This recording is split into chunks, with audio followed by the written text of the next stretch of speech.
unskilled men with no skill, none whatsoever, say somebody took their job. The only skill they know is to drink intelligence, impesu, and all of that nonsense, and want to pretend like they are revolutionary as it were. I don't want your vote if you behave like that. Take them away. If the MK wants it, give it to them. I don't want the votes that says to me, I must hate Africans for you to vote for me. I'll never do that. Julius Malema attacks Zulu-speaking people in his attempt to defend illegal immigrants.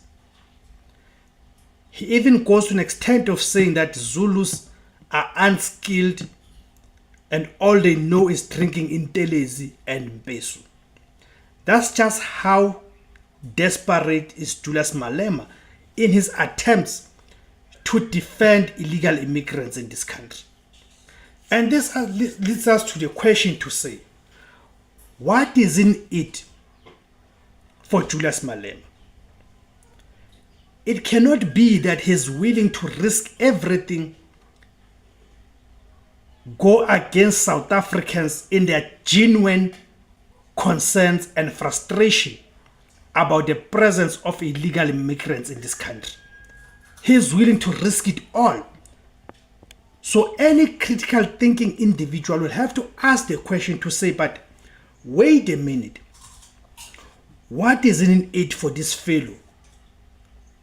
For him to even go as far as declaring a war against South Africans, and the only crime that South Africans have committed is to stand up and say enough is enough.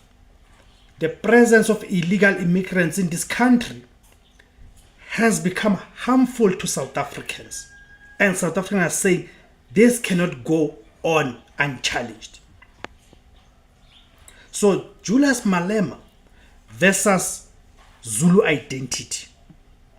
The truth about his immigration comments. South Africa, we have a serious problem.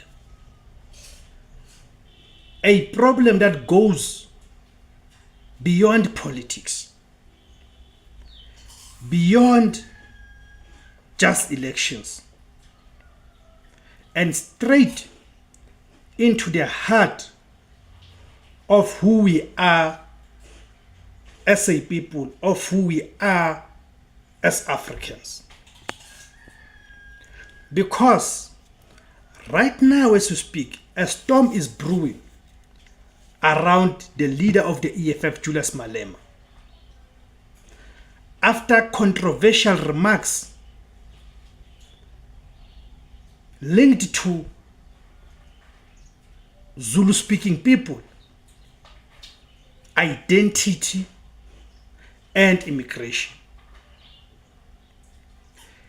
He deliberately disrespected Zulu-speaking South Africans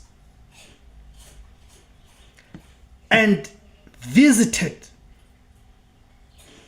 a serious insult on them. But here is the real question. Is this about defending immigrants? Or is this about a desperate political leader who is doing just about everything in his power to defend illegal immigrants? And the question is why? Let us break it down. The context. Now, before we jump to conclusions, we need to understand the context. Julius Malema has long positioned himself as a pan-Africanist. His message has always been clear. 1. Africa belongs to Africans. borders are artificial. 3, we must unite as one people. This is not new. It is part of the EFF's ideological foundation. But recently,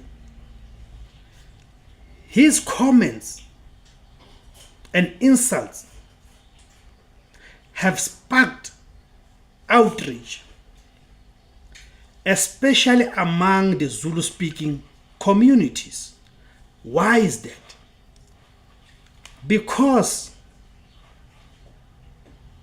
they are being interpreted as tribalistic, dismissive, and even disrespectful.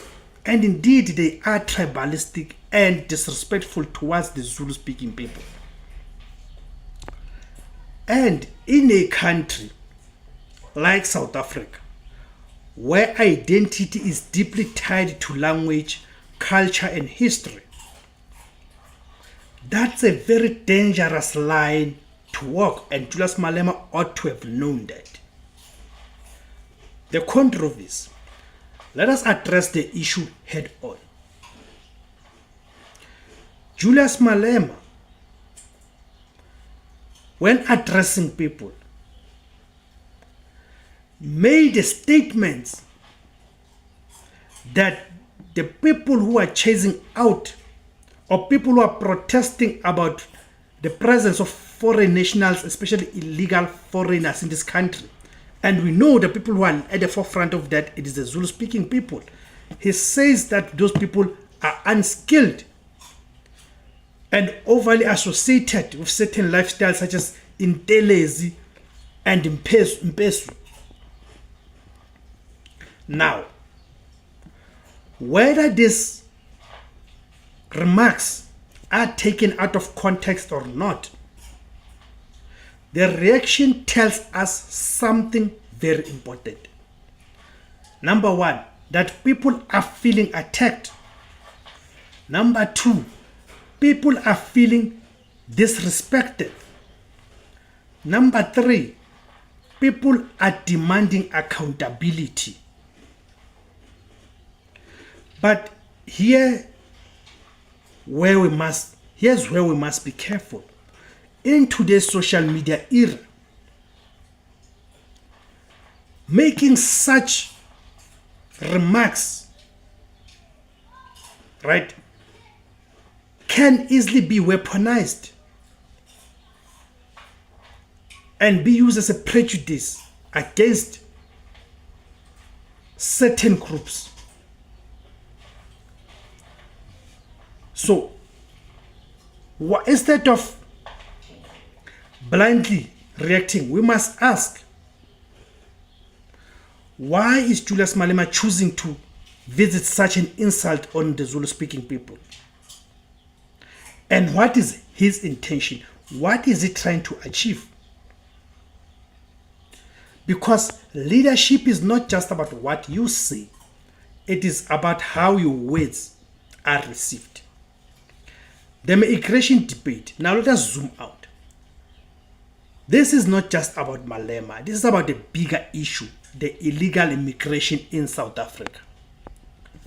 On one side, you have millions of South Africans saying jobs are scarce, crime is rising, services are stretched, and they believe illegal immigration is making things worse, and correctly so.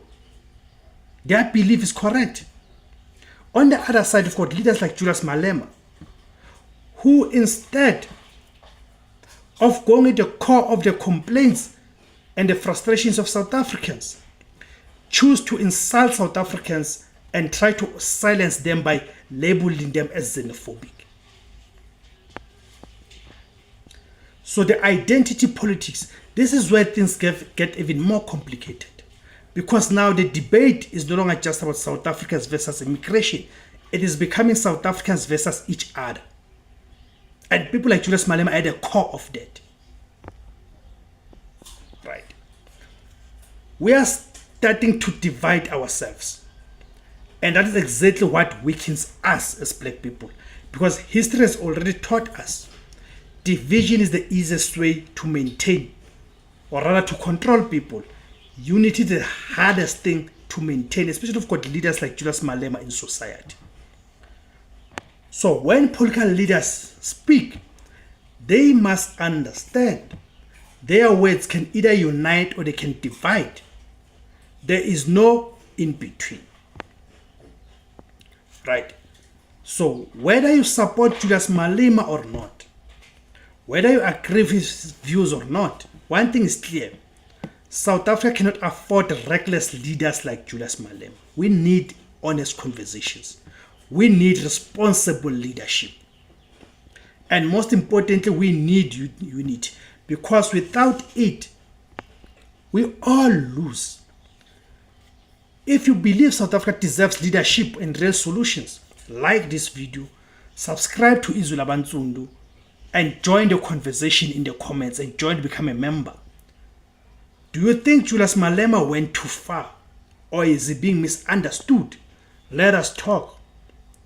My name is Tebos Kosana, Kamakuma Africa.